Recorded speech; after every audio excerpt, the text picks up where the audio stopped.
सुंदर है। ठीक है, बाद में ये मत कहना कि तुम्हें पसंद नहीं है। मतलब ये कि तुम इसमें से फेवरेट चूज करोगी और वो पहनकर मेरे साथ शो में चलोगी। चलो जल्दी से रेडी हो जाओ, शो वाले दिन मुझे जल्दी पहुंचकर सारी तैयारियां देखनी होती है।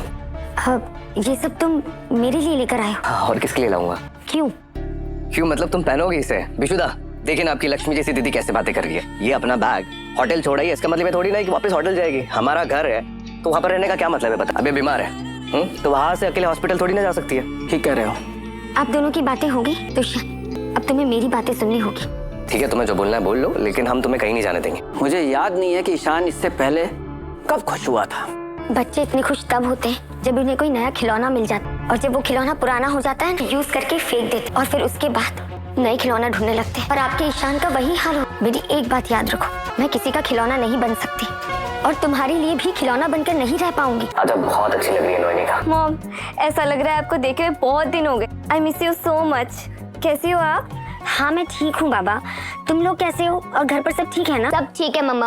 अब 2 ही दिन के लिए तो बाहर गई हो, घर की इतनी चिंता मत करो, ओके? अरे वाह, मिनी तो बहुत समझदार और मैच्योर बातें करने लगी है। मम्मा सुनो ना यार, आपके बिना बिल्कुल अच्छा नहीं लग रहा, घर भी खाली खाली सा लगता है। प्लीज जल्दी वापस आ जाओ। जल्दी वापस आ जाऊंगी। और मैं कहाँ जाऊंगी? और तुम लोगों के बिना जाऊंगी भी कहाँ? मॉम हो क्या? कार में हो? किसी काम से बाहर गई हो? नहीं, काम खत्म हो गया है, पर होटल के पास में एक प्रोग्राम है, वो देखने जा रही हूँ। हॉस्पिटल की तरफ से टिकट्स मिले। ओह ओके, एंजॉय मम्मा। ओके। क्या कभी किसी इंसान से दूर रहना ही उससे सबसे ज्यादा प्यार करने की निशानी बन जाता है? और क्या नोयानिका सच में ईशान से बच रही है या खुद अपने दिल से भाग रही है? आज सैराब के एपिसोड में हर सीन ने ये दिखाया कि जब इमोशंस और सेल्फ रिस्पेक्ट एक दूसरे के सामने आ जाते हैं तब फैसला लेना बहुत मुश्किल हो जाता है।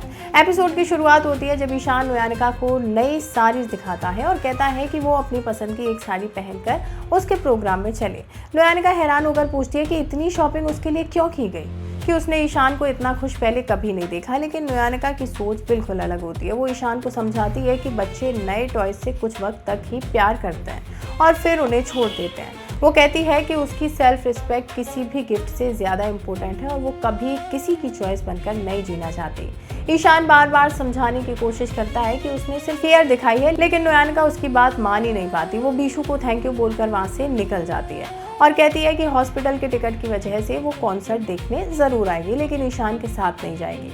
रास्ते में नोयानिका खुद से सवाल करती है कि ईशान उसके इमोशंस को इतना क्यों हिला रहा है। अगर उसने अपने दिल को कंट्रोल ना किया होता तो उसकी पूरी जिंदगी बदल सकती थी। ये सोच कर वो रो पड़ती है। दूसरी तरफ ईशान का दिल भी टूट चुका है और इधर ईना सबके सामने कहती है कि ईशान की इस इररिस्पॉन्सिबिलिटी की वजह से बैंड बंद हो सकता है, इसका फ्यूचर खतरे में आ सकता है। ईशान ये सुनते ही गुस्से में ईना को जॉब से निकालने का फैसला कर लेता और 3 महीने की सैलरी भी एडवांस में देने को कह देता है। ईना कहती है कि ईशान सच बर्दाश्त नहीं कर पाया और उसका ईगो हर्ट हो गया, लेकिन ईशान भी अपने फैसले पर टिकता है। वो कहता है कि ईना उसके आसपास दिखेगी तो वो परफॉर्म नहीं करेगा।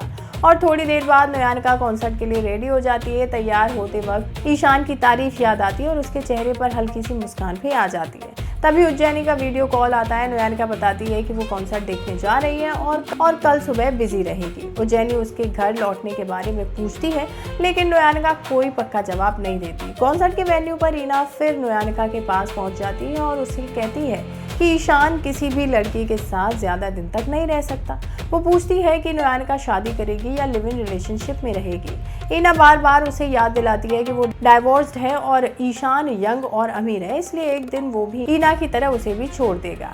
नोयानिका उसकी हर बात को मना करते हुए कहती है कि उसके और ईशान के बीच में कोई रिश्ता नहीं है। इसी बीच ईशान स्टेज पर आता है और अपनी परफॉर्मेंस से ऑडियंस का दिल जीत लेता है। सब लोग उसकी सिंगिंग एंजॉय करते हैं, लेकिन नोयानिका का ध्यान सिर्फ अपने दिल और दिमाग की लड़ाई पर होता है। वो खुद को समझाती है कि ईशान से दूर रहना ही उसके लिए सही है और इसीलिए वो फैसला करती है कि कॉन्सर्ट के बाद कभी उससे नहीं मिलेगी।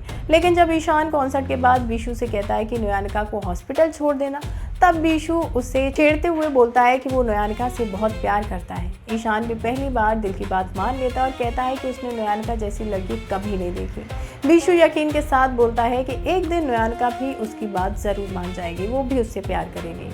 आखिर में उज्जैनी का फोन दोबारा से आता है और वो बताती है कि घरवाले नोयानिका से बात करना चाहते हैं, मगर नोयानिका यहाँ थकान का बहाना बनाकर कॉल को काट देती है। अब सबसे बड़ा सवाल ये है कि क्या नोयानिका का दिल उसके लिए फैसला ले चुका है या फिर ईना की बातें दोनों के बीच में हमेशा के लिए दीवार खड़ी कर देंगी। जानने के लिए चैनल के साथ बने रहें।